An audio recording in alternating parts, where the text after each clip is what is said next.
On today's episode of Nostalgic Nick-Nacks, I'm going to be taking a look at the new remaster of Final Fantasy Tactics, the Ivalice Chronicles.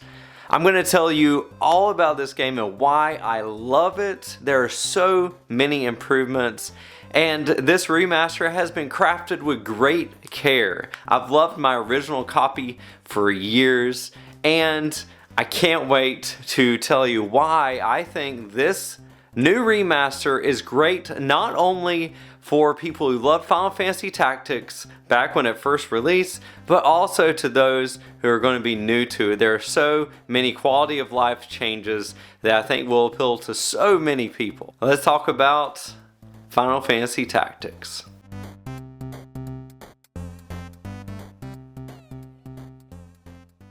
Hey everybody, hope you're doing well, and thanks for tuning in to another episode of Nostalgic Nick-Nacks. My name is Ryan, and this is my wonderful YouTube channel where I talk about all things nostalgia, video games, and fuse beating. If this is your first time to the channel, thanks so much for being here. I hope this is a great video for you, and I know you're here to hear me talk about Final Fantasy Tactics, the Ivalice Chronicles that just released, and I just got my copy on Friday, and I've been really enjoying playing through this game. It's amazing in every way, and here's the wonderful map. I'm really loving it so far, and I'm going to talk about what is so amazing about the work that they put into this game.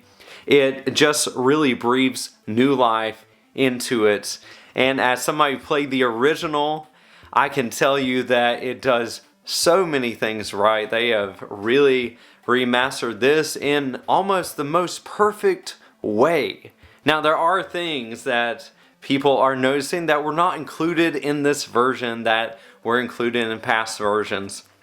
But aside from that, this experience is something that I think is so worth it, and especially at $49, you cannot beat this. It's great for people who played the game back in 1998 and newcomers to Final Fantasy Tactics.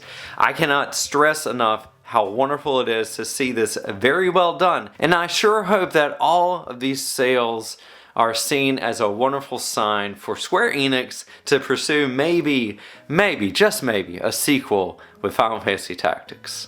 I can't tell you how wonderful it is and how over the moon I am that this game has been recreated, remastered for a modern audience. I've been waiting for this remaster for a good while now. I still have my original copy. I actually did a video on it, you can check it out up here, and I talked about why Final Fantasy Tactics is important to me. And real quick, the biggest thing I remember from my past with this game is watching my sister play through it and voicing all of the characters, and I mean all the characters, with her, and really that being one of the greatest motivators for me to really love reading and enjoy reading books as an 11-year-old kid. So I have great nostalgic memories of this game, but I really feel that it holds so much for the modern gamer with all of the conveniences that they've included in this version of the game. And I'm going to go into detail with that in a little bit, but just how much care they've put into making this a quality remaster. I just love everything I'm discovering about it. Let's start everything off with an unboxing of this title, and then after that I'm going to go straight into many changes that they've included that add so much to this game and really do breathe new life into it. Alright everybody, so here it is, Final Fantasy Tactics for the Nintendo Switch.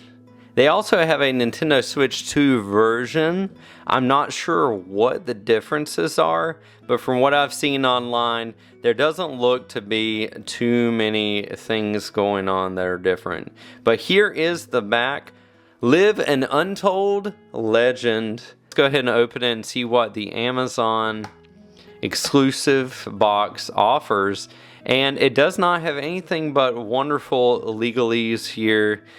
I think it could have had a little bit more on it. Maybe the the logo that was on the original, but that's what we have. I think it's really cool that they included a design that has these characters on the front, and have Ramza and Delita, and then we have Avelia and Alma. What we have here is a poster. I think this is a really cool poster. Maybe they could have included some more goodies, but at least they included a poster. And when we unfold this, we actually see a wonderful job map here. And they actually have some of these jobs kind of hidden from view, I guess, for those new players. But there it is. So it would have been cool to have the whole job tree. But here is the beautiful mono artwork of the original. I just love what he did with all these drawings, creating these characters. So cool. So here are all the jobs. I won't show them all in great details to prevent any spoilers for those that don't know them. But just want to point out, this could be Vivi from Final Fantasy IX. He could have shown up here, and maybe he is an adult now. You never know. But there's the Black Mages. Love all of these. Here it is. Let's go ahead and get into talking about the storytelling and the gameplay of this wonderful classic. If you are totally unfamiliar with Final Fantasy Tactics, it's a strategy role-playing game. And throughout this game, you have battles that are on a huge grid, and you move your characters around much like you would chess pieces on a chessboard. And maybe you're familiar with Triangle Strategy that was released by Square Enix a few years ago, or Metal Slug Tactics. That's a great game that has that tactics formula. Now, this game was actually created after Tactics Ogre back in the late 90s, and it was a way to fuse the Final Fantasy DNA into a strategy role-playing game, and they did it really beautifully. Now, the gameplay is one thing, but you also have an excellent story that really takes a whole lot of twists and turns. If you think about a show like Game of Thrones, it really does have that flair to it, of course, without all of the inappropriate things that you experience with that show. It really does it in an awesome, wholesome way that I really, really do connect with. Now, before I get too far into things with just gushing about this game, I want to tell you some of the improvements and what's different about this game. Why would they re-release it? Why do you need to purchase it as a first-time player or somebody who already experienced the game? So when you're starting out this game, you have the choice of the classic versus the modern. So classic is really the way the game was back in 1998 when it was first released. The visuals are not touched up in any way. The big difference is you don't have the original translation. You actually have the War of the Lions translation. If you're not familiar with that one, it really is a Shakespearean, Old English type of dialogue that is really fantastic, and this version shines with that dialogue. You have that classic version that does not give you any of the quality of life features, enhancements that you have with the modern version. So really, you're getting the story as it was back in the 90s. No frills, great story, same story basically, but you have no improvements. So you got that one. But you also have the modern way of experiencing it, and this is the route that I took because I really do love what they've included here. First thing I noticed right off the bat are the visuals. The visuals are absolutely stunning. When you're playing through this game and you're looking at the side-by-side of the original versus the new, the visuals are really touched up in such a perfect way that they don't take anything away from the original pixel art. It actually enhances it. And sometimes with these remasters, you can have sort of a, as I've heard, a Vaseline look to things where they're too shiny, too touched up. And I have to say that the backgrounds in this game look really great. They don't look too Vaseline-like and not too touched up. I think they did an excellent job making things look great. I really enjoy what they've done with these visuals. They bring these characters into sharper focus, and I think it was very appropriate what they did. So along with the visuals, you have, which I think is the biggest improvement so far, full voice acting of all the characters. And this includes little snippets of statements of all your NPCs and all your characters that join your group, as far as characters that can have all different kinds of job classes. These are the units that you can recruit. Every character in this game has a voice, and that is a ton of characters. I am amazed at how all the voices sound different. You have some that are British, you have some that are Irish, some that are Scottish, all of these different European accents happening. So it really is a nice touch, and I think all the main characters have superb choices when it comes to how they sound, and a lot of these characters sound how I thought they would sound back when me and my sister were voicing them back in the 90s. And that's really cool to see that. You above getting paid to do a job? I'm a knight no longer. Just another sellsword. Right then. To battle.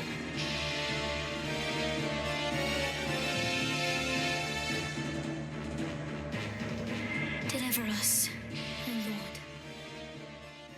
This full voice acting really does complement the whole story and the storytelling of this game in such a big way. It adds to the immersion of the experience, and it really does breathe fresh air into this game that already has such an outstanding 10-star, 15-star type of story that they've made it better. They've improved an already perfect story.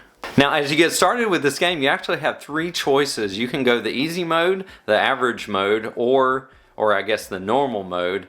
And then you have the hard mode. So easy mode is Squire. So it's kind of for the casual gamer. So you can go through this game, experience the story and all of what it has to offer, and not really worry too much about the stress of the battles and getting things just right. So I did not go that route. I went the normal route, which is knight mode. So the knight, you're a knight, you're a little more experienced, you're not like the squire, but you have leveled up and now you're the knight, and you can experience things in a normal way, which is pretty challenging, but it's not going to be heartbreakingly challenging where you're banging your head against the wall. Some of these battles can be very challenging, so I would recommend sticking with that normal route if you are new to the game.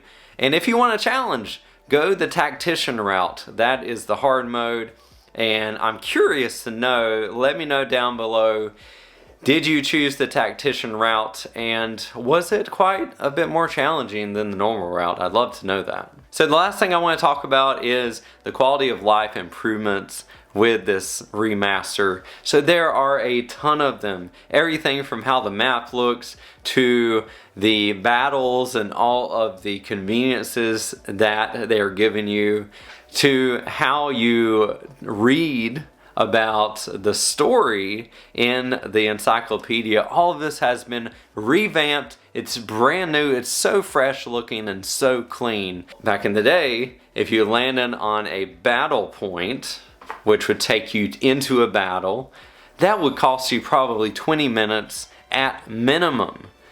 And you had no choice. It was random, so maybe you would run into a battle, maybe you wouldn't. Well, of course, in the remaster, what do? They make things so much easier. You can have the choice of fleeing from the battle or fighting the battle. And I'm not sure why they didn't do this in the original. I guess just us 90 kids, we really had to just tough it out and fight those battles all day long. In the menus, they actually make it easy to go from character to character, your job selections, your ability selections. You can choose to level them up, and you're actually going from job to job very easily. There is no more circle of jobs, even though I really like that.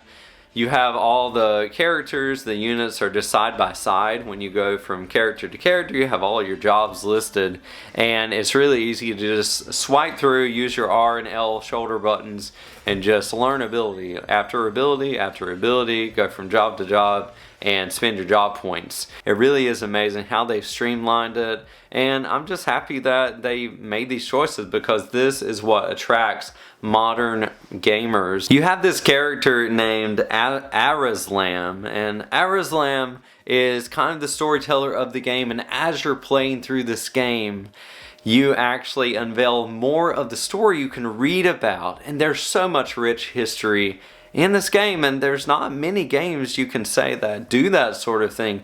They have so much writing, so much backstory that you can explore. So I highly recommend jumping in there and reading all of it, and you get a much clearer vision of where you're at in the game when it first starts, because the story doesn't just start with you. There were so many more things that happened before Ramza's story started. So if you didn't know, Ramza is the main character of this game, and it all revolves around him, but there's also so much more happening. Great to see the encyclopedia back. It's easy to go through the pages. You also have information about the different places you have visited.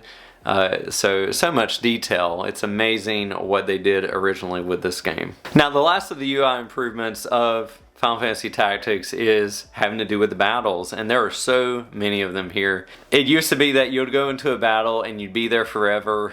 It wasn't surprising to spend 20, 30 minutes, 35 minutes on one battle and not get much done in the game. When you go into a battle, you can actually see where your characters are going to be on the map, and that sounds like a little thing, but back in the day, you didn't know what the landscape, the terrain was going to be around you, and you just had to hope that you put them in the right places. Well, they fixed that now, and you can put the characters exactly where you want them. You can put your black mage behind your knight. You can put your archer where he's supposed to go. So just little things, but they make a total difference.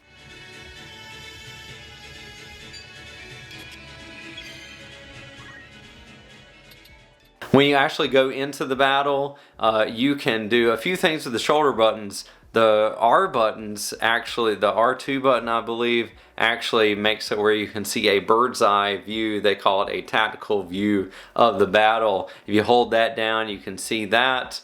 You press it again, it goes back to the normal view. You can also zoom out. You can see a clearer view of the battle and what's happening. You can restart a battle at any time.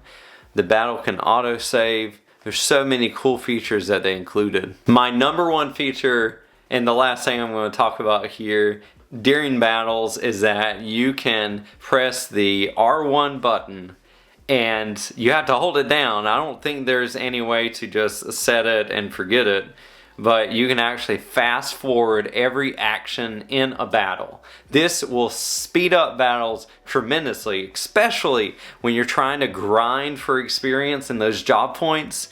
You can speed up through everything. It makes all of the units move faster, and I find myself just holding down that button all the time because I want to get through the battle faster. So huge quality of life improvement.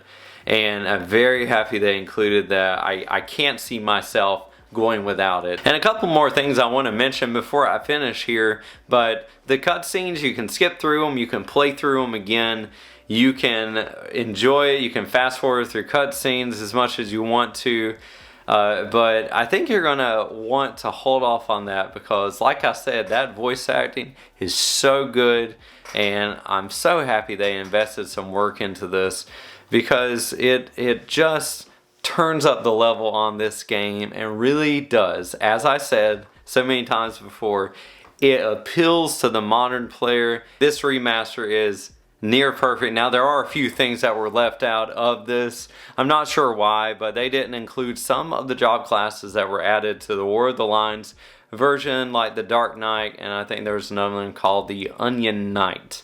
Now, I actually never used these job classes because I never really played War of the Lions. I'm not sure why they didn't include them, but you know what? Square makes some interesting decisions with their remakes. Maybe there's some DLC in the future, who knows? And maybe if enough people buy this game and really enjoy their experience and let Square Enix know, maybe they will send out a sequel to Final Fantasy Tactics in the future.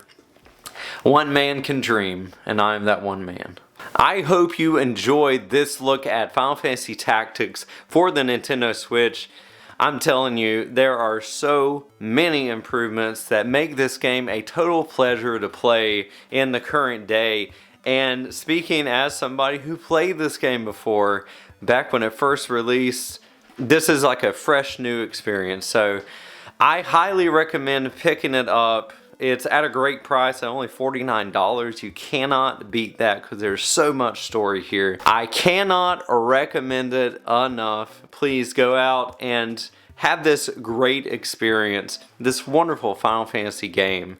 If you enjoyed today's content and you want to see more videos like this, maybe more reviews, more nostalgic look backs on titles and unboxings, maybe you're interested in fuse beating and creating these excellent pixel characters of the past, then please leave a like on this video and subscribe to my channel. I put out a couple of videos every week. Really enjoy doing it. I can't do this without you. I appreciate all of you for your support. Please let me know down in the comments below, what did you enjoy about my review today, and more importantly, are you going to be able to pick up Final Fantasy Tactics, the Ivalice Chronicles for your Switch or your PlayStation. Thank you all so much for watching today. I pray that you have a fantastic day.